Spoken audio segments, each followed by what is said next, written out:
करते हैं उसमें वो स्टूडेंट के लिए फ़ायदेमंद होता है जो चैप्टर एक बार कर चुके हैं लेकिन उनको कॉन्फिडेंस डेवलप नहीं हो पा रहा है।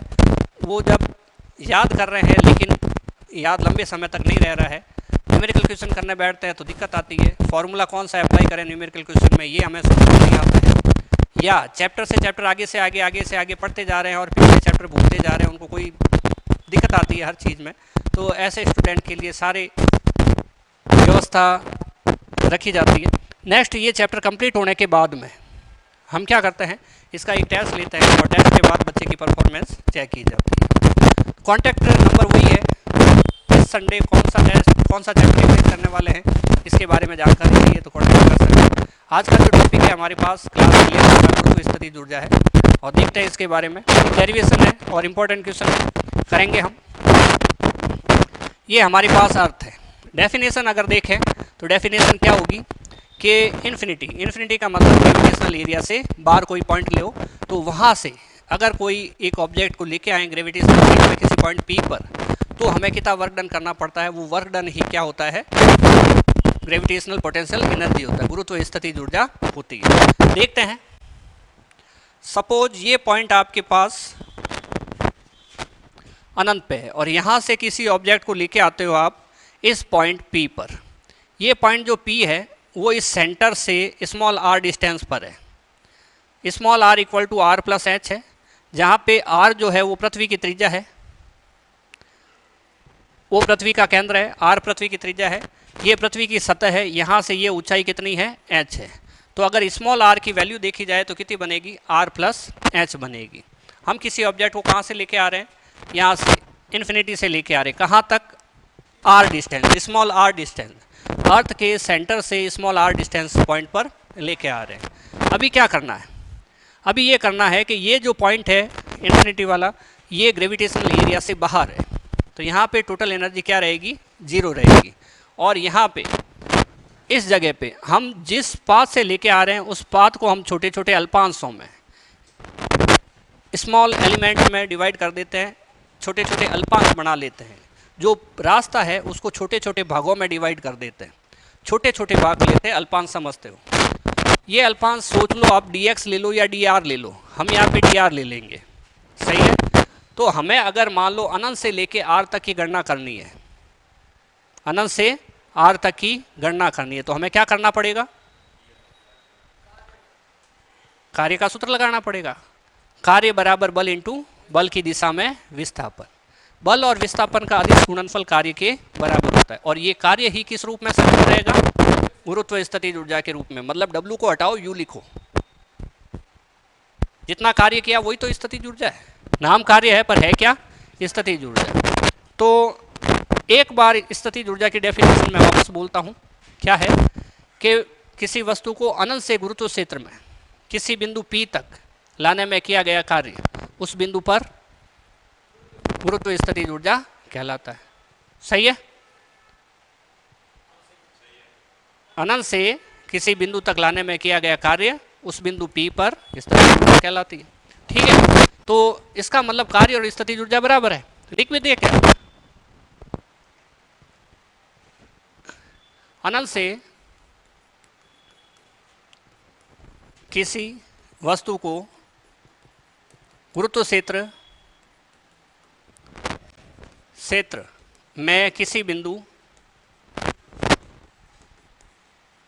तक लाने में, अनंत से किसी वस्तु को गुरुत्व क्षेत्र में किसी बिंदु तक लाने में किया गया कार्य वस्तु में गुरुत्व स्थितिज ऊर्जा के रूप में संचित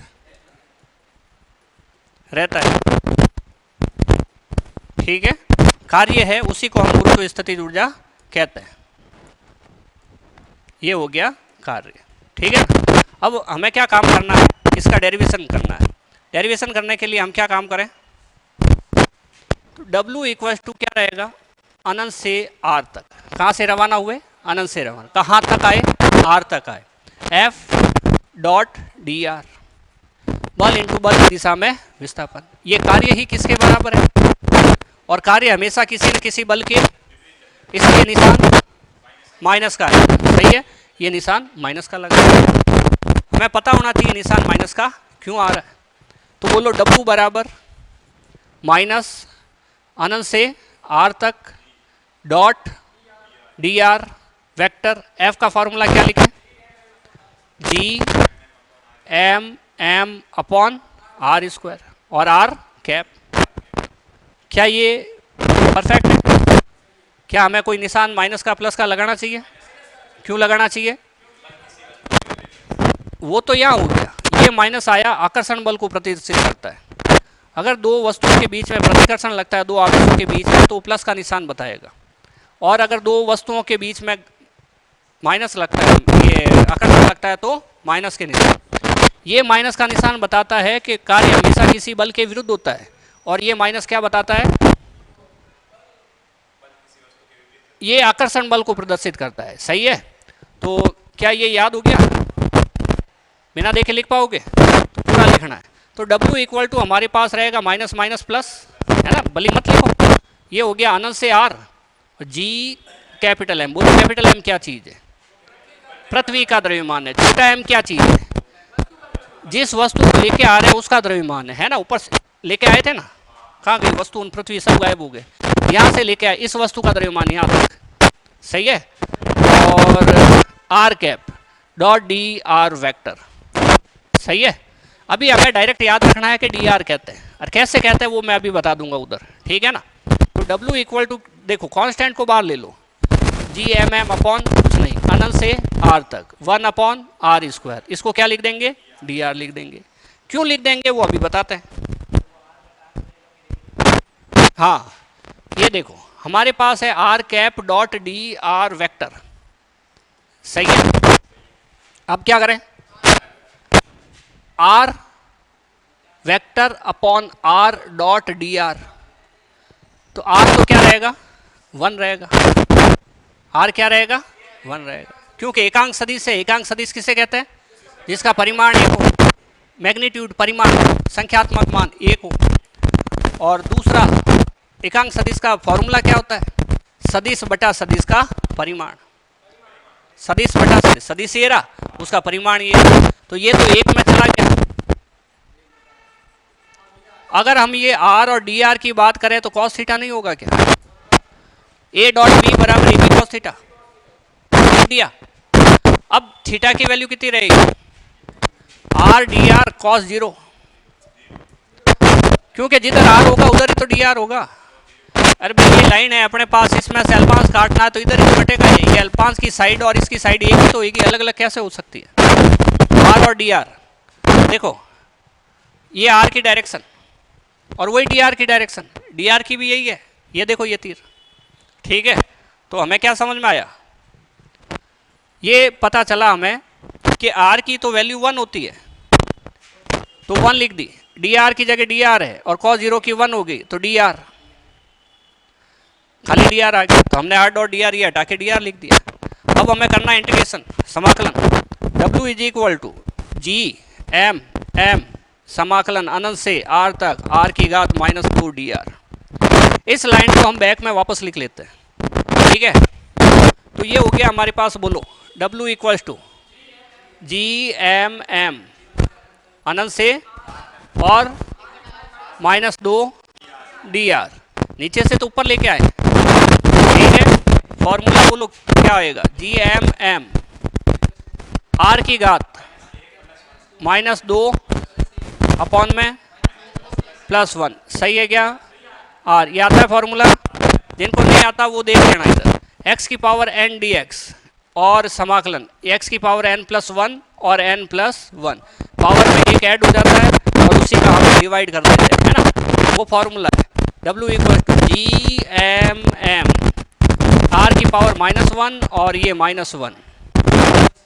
सही है, जिस से R ये माइनस बार आ जाएगा। G(m)m 1 अपॉन R लिख दें इसको, अनंत से R। एक बार लिखो अपर लिमिट, एक बार लिखो माइनस।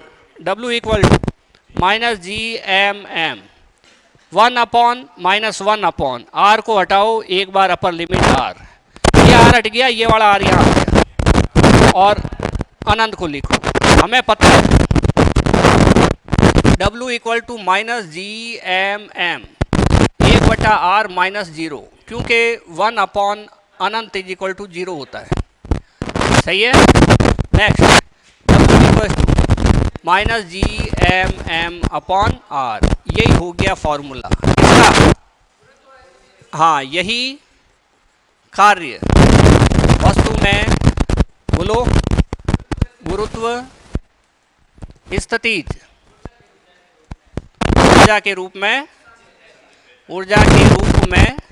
संचित रहता है। इसका मतलब हम W को हटाएं, मतलब W को हटाओ और उसकी जगह U लिख दो। तो हमने U चिपका दिया, ये चिपका रहा है, देख इसको, F अपॉन R, ये U गुरुत्व स्थिति। यहाँ गुरुत्व स्थिति ऊर्जा नेगेटिव है, और अगर कोई सिस्टम स्टेबल है, लिखा स्थायी है, तो गुरुत्व स्थिति ऊर्जा का मान हमेशा कैसा होना चाहिए? ऋणात्मक होना चाहिए। अगर ये ऋणात्मक नहीं होगा तो स्थायी भी नहीं होगा। ठीक है, मिलता है नेक्स्ट वीडियो में।